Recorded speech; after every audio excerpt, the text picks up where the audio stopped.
WhatsApp nerds, my name is Abdul Nafe. और आजकल काफ़ी लोग मुझसे ये पूछते हैं कि यार हमने 3D एनिमेशन स्टार्ट करनी है, चाहे वो ब्लेंडर पे हो या अनरियल इंजन पे हो। हमने 3D एनिमेशन स्टार्ट करनी है, लेकिन हमारे पास जो पीसी है या लैपटॉप है वो इतना अच्छा नहीं है और हम अपग्रेड करना चाह रहे हैं। तो हम स्पेक्स कौन सी यूज़ करें, या हम पीसी बिल्ड करें, प्री बिल्ड लें, मैकबुक यूज़ करें या फिर पीसी बनाएं। काफ़ी सारे सवाल आते हैं, तो वो सारे सवाल जो हैं आज की इस वीडियो में मैं इंशाल्लाह एड्रेस करूँगा। तो या without any further do I think we should start. लेकिन वीडियो स्टार्ट करने से पहले be sure to give this video a huge like, ताकि ज़्यादा से ज़्यादा लोग इस वीडियो को देख सकें और ज़्यादा से ज़्यादा लोग जो हैं वो इस वीडियो का फ़ायदा उठा सके, ठीक है। उसके अलावा be sure to subscribe as well and follow me on Instagram. And या without any further ado let's start this video. तो सबसे पहले जो सवाल होता है वो ये होता है कि यार हम मैकबुक यूज़ करें या फिर हम पीसी यूज़ करें। तो इसका जो जवाब है वो सिंपली ये है कि आप 100% मैकबुक ना यूज़ करें, 100% आप पीसी यूज़ करें। The reason for that is because जो आपको वैल्यू फॉर मनी है ना, आपको पीसी में किसी लैपटॉप हो गया या फिर कोई कंप्यूटर हो गया, आपको उसमें मोर देन 2 टाइम्स ज़्यादा मिलेगी as compared to a MacBook. आप खुद बेंचमार्क्स वगैरह चेक कर सकते हैं, मैं स्क्रीन पे भी कुछ बेंचमार्क्स लगा दूंगा। और उससे आपको ये पता लगता है कि आपको जो मैकबुक में लेट से $1000 का आप कोई मैकबुक खरीदते हैं, या फिर आप इवन मैक खरीदते हैं, जो वो होता है जो डेस्कटॉप कंप्यूटर होता है उनका, आपको उसमें जितनी परफॉर्मेंस मिलेगी लेट से $1000 में, उतनी आपको $500 के पीसी में या लैपटॉप में आराम से मिल जाएगी। ठीक है, तो अगर आपका जो है अगर आपकी वर्क फ्लो में मैकबुक डिपेंडेंट है, फॉर एग्जांपल अगर आप फाइनल कट यूज़ करते हैं या फिर आपको कोई और रीज़न की वजह से मैकबुक लेना पड़ रहा है, तो but definitely by all means go for MacBook. लेकिन अगर आपके पास फ्लेक्सिबिलिटी है तो डेफिनेटली स्विच टू विंडोज़ या use Windows for 3D animation, because आपको उसमें वैल्यू फॉर मनी ज़्यादा बेहतर मिलेगी, ठीक है। उसके अलावा दूसरी बात यह है कि आपको स्पेक्स किस तरह की यूज़ करने चाहिए। अब when it comes to price to performance ratio, आपको सबसे जो बेहतर प्राइस टू परफॉर्मेंस रेशो है वो मिलेगा पीसी कस्टम बिल्ट पीसी में, ठीक है। अगर आप खुद से पार्ट्स खरीदते हैं और पीसी बनाते हैं या फिर किसी शॉप से बनवाते हैं, तो फिर इसमें आपको बेस्ट वैल्यू फॉर मनी मिलेगी। अगर आप लैपटॉप लेते हैं तो उसमें जो वैल्यू फॉर मनी है थोड़ी आपको कम मिलेगी, लेकिन फिर भी आपको मैकबुक से तो बेहतर ही मिलेगी, ठीक है। तो स्पेक्स पे आते हैं। सबसे पहले जो मेन स्पेक होता है वो आपका होता है जीपीयू, ठीक है, जिसको आप ग्राफिक कार्ड कहते हैं, जो कि मेन जैसे आपकी 3D रेंडरिंग होती है, तो वो आपका सबसे ज़्यादा इंपॉर्टेंट पार्ट होता है ग्राफिक कार्ड, ठीक है। अब ग्राफिक कार्ड किस तरह का यूज़ करना चाहिए, it really depends on your budget, ठीक है। लेकिन मैं रिकमेंड करूँगा ब्लेंडर या अनरियल इंजन के लिए, अगर आपको फेयरली एडवांस्ड प्रोजेक्ट्स बनाने हैं, तो एटलीस्ट एक GTX 1650 या GTX 1660 जो ग्राफिक कार्ड है वो आप एटलीस्ट यूज़ करें। अगर आप अनरियल इंजन में ज़्यादा एडवांस्ड एनिमेशन बनाना चाहते हैं और आपका बजट भी इस चीज़ की इजाज़त देता है, तो आप RTX की 30 सीरीज़ पे जा सकते हैं। खैर अब तो RTX 40 सीरीज़ भी आ गई, लेकिन 40 सीरीज़ जनरली थोड़ी एक्सपेंसिव होती है। तो अगर आप 30 सीरीज़ भी लेना चाहते हैं तो वो अभी आपके लिए काफ़ी अच्छी प्राइस परफॉर्मेंस रेशो जो है वो आपको देगी, ठीक है। वैल्यू फॉर मनी काफ़ी अच्छी है उसकी। आप RTX 3060 देख सकते हैं, RTX 3070 देख सकते हैं। मैं खुद पर्सनली RTX 3070 यूज़ कर रहा हूँ और अभी तक तो मुझे इसमें कोई मसला नहीं आया। हाँ, कभी कभी ये होता है कि अगर मैं बहुत ही कोई एडवांस प्रोजेक्ट बना रहा हूँ तो उसमें थोड़ा सा जो है रेंडरिंग टाइम थोड़ा स्लो हो जाता है। लेकिन अगर आपको ज़्यादा एडवांस प्रोजेक्ट्स वगैरह बनाने हैं तो आप 3080 3090 की तरफ जा सकते हैं, लेकिन वो जनरली काफ़ी एक्सपेंसिव हो जाते हैं। उसके अलावा काफ़ी लोग मुझसे ये भी पूछते हैं कि यार हम पुरानी जनरेशन के यूज ग्राफिक कार्ड्स लें या नहीं, ठीक है। अब जैसे 20 सीरीज़ हो गई या जो 10 सीरीज़ हो गई GTX NVIDIA की, तो वो मैं डेफिनेटली रिकमेंड थोड़ा सा कम करूँगा, ठीक है। आई वुड डेफिनेटली रिकमेंड कि आप नया कार्ड खरीदें, बिकॉज अगर आप यूज़ कार्ड खरीदते हैं तो इसमें आपको माइनिंग का रिस्क होता है कि यार वो कार्ड माइन तो नहीं हुआ या फिर उस कार्ड में कोई ज़्यादा यूज़ तो नहीं हुआ कार्ड। लेकिन अगर आपको अच्छी वैल्यू फॉर मनी मिल रही है, अच्छी डील मिल रही है और आप प्रॉपर्ली चेक करके यूज़ ग्राफिक कार्ड ले रहे हैं, आपको काफ़ी यूट्यूब पे वीडियोस मिल जाएंगी जिससे आप चेक कर सकते हैं कि जो आपको बताएंगे कि आपने किस तरह चेक करना होता है अपना ग्राफिक कार्ड। तो अगर आप उसके हिसाब से आपको लगता है कि आपको सही वैल्यू मिल रही है तो I would suggest you go for that. लेकिन जनरली रिकमेंडेड होता है कि आप नया कार्ड खरीदें, बेशक थोड़ा स्लो कार्ड खरीदें, लेकिन just to be on the safe side थोड़ा सा नया कार्ड खरीदें। उसके अलावा एक और क्वेश्चन आता है कि यार हम NVIDIA के बजाय AMD क्यों ना यूज़ करें। अब अगर तो आपने सिर्फ गेमिंग करनी है या फिर आपने सिर्फ ब्लेंडर यूज़ करना है, तो फिर आप NVIDIA के बजाय AMD पे डेफिनेटली जा सकते हैं। लेकिन अगर तो आपको ऑप्टिक्स डीनॉइजिंग चाहिए ब्लेंडर के अंदर या फिर आपको अनरियल इंजन के अंदर रे ट्रेसिंग चाहिए, तो फिर आपको 100% NVIDIA के ऊपर रहना चाहिए। और NVIDIA में भी जो RTX सीरीज़ वाली ग्राफिक कार्ड है ना, उन पे आपने रहना चाहिए। उससे आपको ज़्यादा बेहतर परफॉर्मेंस तो मिलेगी मिलेगी, रेंडरिंग स्पीड भी ऑब्वियसली उनकी ज़्यादा होगी। प्लस में उसके अलावा आपको डिफरेंट फीचर्स होते हैं, जैसे रे ट्रेसिंग हो गई अनरियल इंजन के अंदर, या फिर ऑप्टिक्स डीनॉइजिंग जो होती है, जो आपको रियल टाइम डीनॉइजिंग देती है ब्लेंडर में, वो भी आपको RTX ग्राफिक कार्ड के साथ सिर्फ मिलती है, ठीक है। तो ये हो गया ग्राफिक कार्ड। उसके अलावा हम चलते हैं CPU की तरफ। अब CPU जो है ना वो ऑब्वियसली मैटर करता है 3D एनिमेशन में, लेकिन GPU से कम करता है, ठीक है। तो आई वुड सजेस्ट कि आपका जो पूरे जो PC बिल्ड का आपका जो बजट है ना, उसका आधा एटलीस्ट आप लगाएं।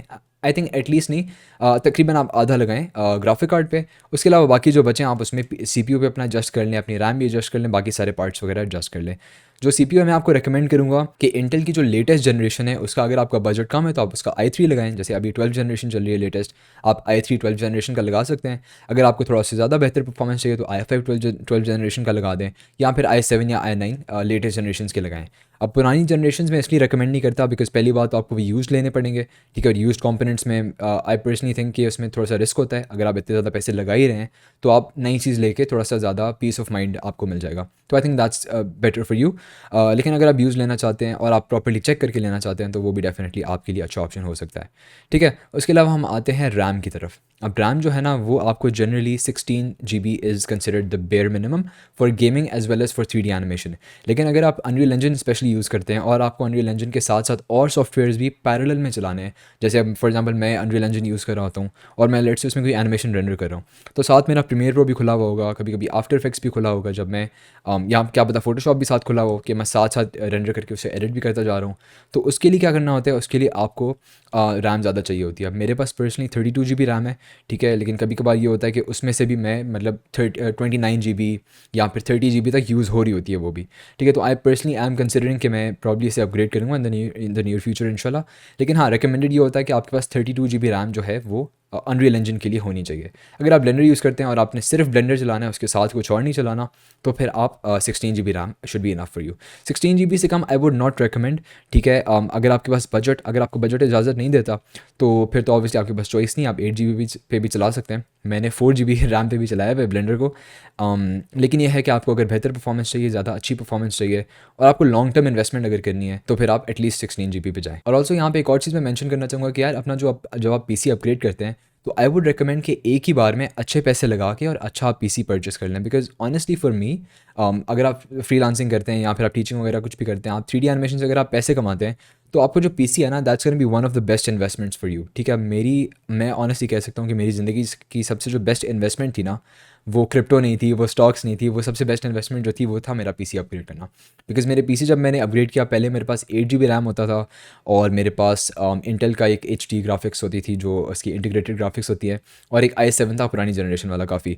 तो उसमें क्या होता था, मुझे रेंडर करने में काफ़ी ज़्यादा टाइम लगता था, ठीक है, जिसकी वजह से मैं ज़्यादा क्रिएटिव नहीं हो पाता था। अब क्रिएटिव किस तरह से नहीं हो पाता था, बिकॉज़ फॉर एग्जांपल अगर मैंने एक चीज़ ट्राई की और मैंने उसे रेंडर किया है, अब वो चाहे इतनी ज़्यादा अच्छी ना भी लगे ना, मैं सोचूंगा कि यार मुझे पूरी रात लगी है रेंडर करने में या फिर लाइक पूरा दिन लगा है रेंडर करने में, अब मैं इसे दोबारा नहीं करता रेंडर। लेकिन अभी क्या है, अभी अल्हम्दुलिल्लाह मेरे पास लाइक जो मेरा अभी सेटअप है उसके हिसाब से मैं लाइक घंटे 2 घंटे में मेरी अगर चीज़ रेंडर हो जाती है तो फिर मैं दोबारा रेंडर करना उसे कंसिडर कर सकता हूँ, अगर मैं सेटिस्फाइड ना हो रिजल्ट से, ठीक है। तो इससे आपको ज़्यादा फ्लेक्सिबिलिटी मिलती है, इससे आप ज़्यादा क्रिएटिव हो सकते हैं। तो आई वुड रिकमेंड कि आप एक ही बार में अच्छे पैसे लगाएं और अच्छा आप अपना सिस्टम बिल्ड करें। इंशाल्लाह in the long term it will pay you back और आप उससे होपफुली पैसे कमाएंगे। अब पीसी में और भी काफ़ी कंपोनेंट्स होते हैं, जैसे मदरबोर्ड हो गया आपका, उसके अलावा यहाँ पे मैं देख ही रहा हूँ अपने पीसी को ये कौन से कंपोनेंट्स होते हैं। उसके अलावा आपकी कूलिंग हो गई, पावर सप्लाई वगैरह हो गई। पावर सप्लाईज़ पे मैं रिकमेंड करूँगा कि don't cheap out on your power supplies, because मैंने खुद गलती की थी कि मैंने एक अच्छे ब्रांड की पावर सप्लाई नहीं लगाई थी और वो एक बार मैं यूज़ कर रहा था कंप्यूटर और वो जल गई, ठीक है, जल की पावर सप्लाई। शुक्र है मेरे कंपोनेंट्स बच गए, लेकिन आपके कंपोनेंट्स को काफ़ी ज़्यादा रिस्क होता है, तो फिर मैंने एनीवेज मुझे दोबारा से लगवानी पड़ी थी पावर सप्लाई। तो आई वुड सजेस्ट कि पावर सप्लाई पे कभी भी पैसे आप जो है बचाने की कोशिश मत कीजिएगा, थोड़ी अच्छे ब्रांड की पावर सप्लाई लें, अच्छी एक ही बार इन्वेस्टमेंट करें और आप अपने कंपोनेंट्स को भी ताकि सेफ रख सकें, ठीक है। उसके अलावा ये होता है कूलिंग जो है, कूलिंग पे आप वाटर कूलिंग पे भी जा सकते हैं अगर आपको एस्थेटिक्स चाहिए, अगर आपको लुक्स चाहिए। लेकिन ऑनेस्टली एयर कूलिंग, इवन अगर आप जो स्टॉक कूलर है वो आप यूज़ करना चाहते हैं तो that should be good enough for you.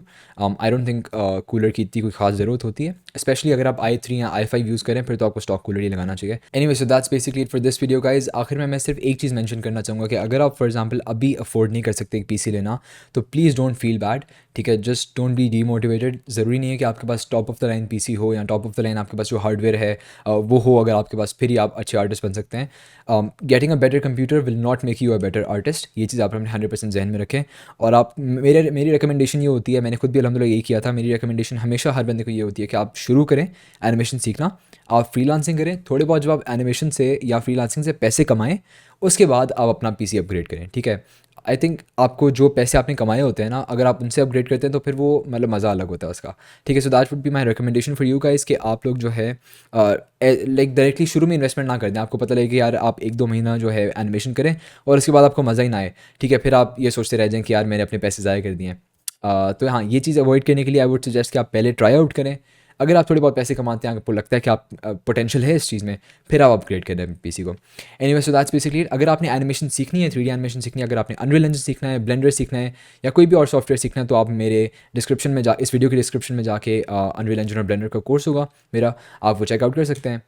अगर आपने उर्दू या हिंदी में सीखना है, या फिर अगर आपने इंग्लिश में सीखना है, तो आप बाकी रिसोर्सेज जो हैं वो भी चेकआउट कर सकते हैं। Anyway, so that's basically it for this one. Please give this video huge thumbs up, और उसके अलावा subscribe to my channel and like this video as well. क्या क्या होता है, सारा कुछ मैं बोल रहा हूँ, याद कर रहा हूँ सारा कुछ।